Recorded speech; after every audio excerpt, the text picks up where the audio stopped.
அன்பு தமிழ் சொந்தங்களை யூடியூப் சேனலுக்கு வரவேற்க எல்லாரும் எப்படி இருக்கீங்க? நல்லா இருக்கீங்க? ஆதார் அப்டேட் பண்ணுன்னு சொல்லிட்டு ஒரு பரவலாக ஒரு மாதமாக வந்து புரளி கிளம்பிக்கிட்டு இருக்குது. இந்த ஆதார் அப்டேட் பண்ணலைன்னா என்ன ஆகும்? ஆதார் அப்டேட் பண்ணுறது வந்து ப்ரௌசிங் தான் பண்ண முடியுமா, உங்கள் மொபைலில் பண்ண முடியுமா அப்படின்னு சொல்லிட்டு இந்த சூப்பராக வீடியோ போட்டிருக்கு. இந்த வீடியோ பிடிச்சிருந்தா லைக் பண்ணுங்கள், கமெண்ட் பண்ணுங்கள், ஷேர் பண்ணுங்கள். புதிய நண்பர்கள் யாரும் வந்தாலும் சப்ஸ்கிரைப் பண்ணி யூடியூப் சேனலுடைய நெருங்கிய சொந்தங்களை எடுங்க, பக்கத்தில் இருக்க பெல் பட்டன் கிளிக் பண்ணிக்கோங்க.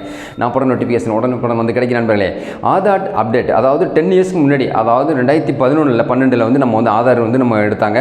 கண்விழி, கைரேகை பதிவு, நம்மளுடைய பயோடேட்டா எல்லாத்தையும் கேட்டு வாங்கி நமக்கு வந்து ஆதார் கார்டு கொடுத்தாங்க. இப்போ வந்து பிவிசி வடிவில் வந்து நமக்கு ஆதார் வந்துடுச்சு. ப்ரௌசிங் சென்டரில் போய்ட்டு ஒரு 50 ரூபா கொடுத்தோம்னா நமக்கு வந்து பிவிசி கார்டும் கொடுத்துட்றாங்க. ஸோ யூஸ்ஃபுல் தான், ஓகே, ஒன்றும் பிரச்சனை இல்லை. மத்திய அரசு வந்து என்ன சொல்கிறாங்கன்னா 10 இயர்ஸ் அவங்களுக்கு ஆயிடுச்சுன்னு சொன்னால் உங்களோட போட்டோ மாறிடும். நிறைய பேர் வந்து கேஒய்சி கொடுக்காம இருக்காங்க, நிறைய பேர் இறந்து போனவங்க இருக்காங்க, அவங்களெலாம் வந்து டெத்தில் கொண்டுட்டு வரல நீங்கள், அதனால் நீங்கள் வந்து உடனடியாக வந்து உங்களை வந்து ரினியூவல் பண்ணுங்க அப்படின்னாங்க. இப்போ வந்து நம்ம ப்ரௌசிங் சென்டரில் கொண்டு போய் கொடுத்தோம்னு சொன்னாக்கா ஆதாரோட சேர்த்து 2 ப்ரூஃப் கேட்குறாங்க.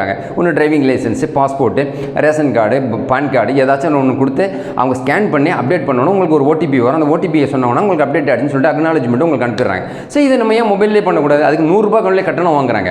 இப்போ நம்ம மொபைல்லே பண்ணலாம். அதாவது www. போட்டு உடாய் இல்லாட்டி ஆதார்.comனு நீங்கள் போட்டிங்கன்னா உங்களுக்கு இது ஓப்பன் ஆகிடும். உங்கள் 2 ப்ரூஃபை வந்து ஸ்கேன் பண்ணி வச்சுக்கோங்க. உங்கள் மொபைல் ஆண்ட்ராய்டு மொபைலாக இருந்தால் அந்த ஸ்கேன் பண்ணதுக்கப்புறம் நீங்கள் அப்டேட்டில் கொண்டு போய் நீங்கள் நேமை கொடுத்து பான் கார்டை கொடுத்து நம்பரை கொடுத்தீங்கன்னா உங்களுக்கு ஒரு ஓடிபி வரும். ஓடிபியை நீங்கள் கொடுத்ததுக்கப்புறம் அப்டேட் ஆகிடுச்சுன்னு சொல்லிட்டு அக்னாலஜ்மெண்ட் வந்துடும். சேவ் பண்ணி வச்சுக்கோங்க.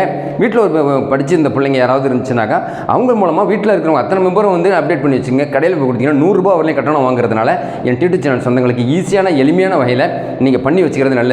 அப்படி இல்லைன்னு சொன்னால் என்னைக்கு வங்கியில் வந்து செக் வைக்கிறாங்களோ அன்னைக்கு போய் நம்ம வந்து ப்ரௌசிங் சென்டரில் போய் 500 ரூபா 1000 ரூபா கொடுத்து தான் நம்ம வந்து ரினியூவல் பண்ண வேண்டி இருக்கும். ஏன்னா ஏற்கனவே பான் கார்டு அந்த மாதிரி மாட்டிக்கிட்டோம் இல்லையா? அதனால் வந்து எச்சரிக்கையுடன் இருக்குது நம்ம ஆதாரை அப்டேட் பண்ணி வச்சுக்கோங்கன்னு சொல்லிட்டு இந்த வீடியோவில் கேட்டுக்கிற நண்பர்களே, இந்த வீடியோ பிடிச்சிருந்தா லைக் பண்ணுங்கள், கமெண்ட் பண்ணுங்கள், ஷேர் பண்ணுங்கள். புதிய நண்பர்கள் யாரும் நம்ம சப்ஸ்கிரைப் பண்ணி யூடியூப் சேனலுடைய நெருங்கிய சொந்தங்களை எடுங்க, பக்கத்தில் இருக்க பெல் பட்டனை கிளிக் பண்ணிக்கோங்க.